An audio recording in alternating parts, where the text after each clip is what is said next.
Today we're going to begin with David Best, spreading the gospel through social media, Apologia Studios, use of Twitter. His second reader was Valerie Black.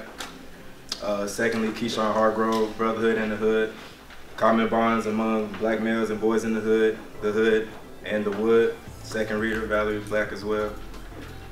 Brittany Jackson, Finish What You Start, a thematic analysis of Last Chance Youth Season 1. The second reader, Jesslyn O'Toole. Brianna Harris, Building Relationships in the Classroom, Freedom Riders and Dangerous Minds. Second reader, Charles Easley. Malachi Parker, Finding Love with the Click of a Mouse, Catfish Season 1. Second reader, Valerie Black. And lastly, Anita Bradford, Using Shade in the ATL, The Real Housewives of Atlanta Season 9. Second reader, Sydney Christenberg.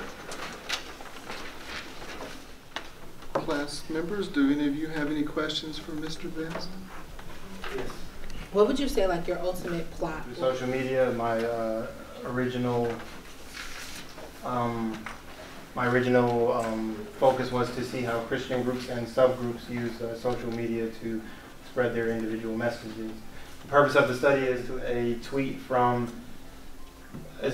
that Apologia Studios Twitter account retweeted. It states that a pro-life view of abortion. It says that I hate when people tell me to have a kid because I look good holding a baby. Bitch, I look good doing everything because I look good. In fact, you should see me have an abortion. I am breathtaking, literally. I am taking someone's breath. Apologia Studios takes the stance that abortion should be a capital punishment. My students may have some other questions, but my question is, you mentioned that you used qualitative content analysis and diffusion of innovation theory. Yes. So I would like for you to explain those two things to me, because I have no idea what any of that means. So I'd like to know if you can explain those two the analysis and the theory, and how they apply to what you do. So content analysis is usually quantitative. It has the content attached to the tweets, whether they're pictures, memes, and most of the time videos being promoted. So qualitative content has to do with non-numerical content. The fusion of innovation theories is a theory that describes how a movement is formed and how it spreads. So it from the origin. This is my senior research paper on Brotherhood in the Hood, the common bonds among black males and boys in the Hood and the Wood.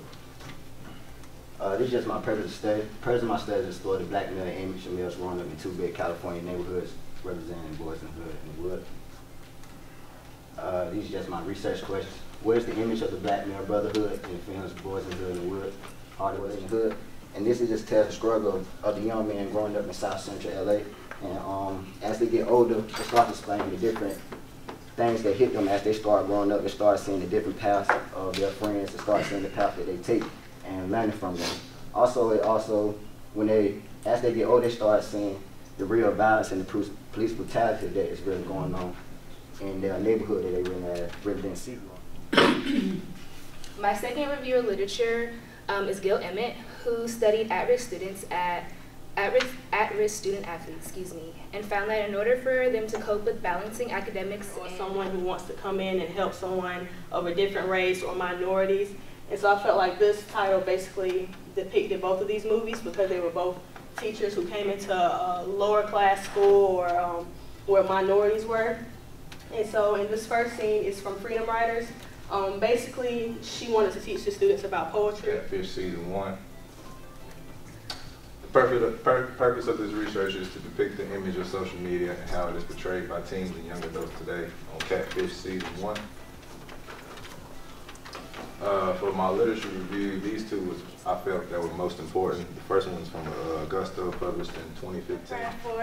And today I will be presenting to you Using Shade in the ATL. It is a thematic analysis of the Real Housewives of Atlanta. Season 9, Images of Stereotypes. Introduction. Stereotypes portrayed by the women of the Real Housewives of Atlanta. The purpose of this research is to analyze the stereotypes of the African American women that are depicted on the Real Housewives of Atlanta, Season 9. I have three. The director, he showed how other people view the African American culture through Dre's co-workers and neighbors. In episode 7, Dre is having a discussion about black crime versus white crime with his coworkers, and his coworkers. Analysis of the movies Precious and Juno. As part of my study, I was tasked to create a collection of 20+ peer-reviewed articles to use as sources for my research. The 2 articles that I found most influential to this study were Dr. Cassandra Cheney's article, A Misrepresentation of Most Young Black Urban Mothers, and Dr. Jana Benson's article. Environments and demographics influences how people in those areas grow up. And for my second literature review, I used Martin Fradley, 2010, The Persistence of Whiteness, Race, and Contemporary Hollywood Cinema and Cinematic Identity, An Anatomy of a Problem Film.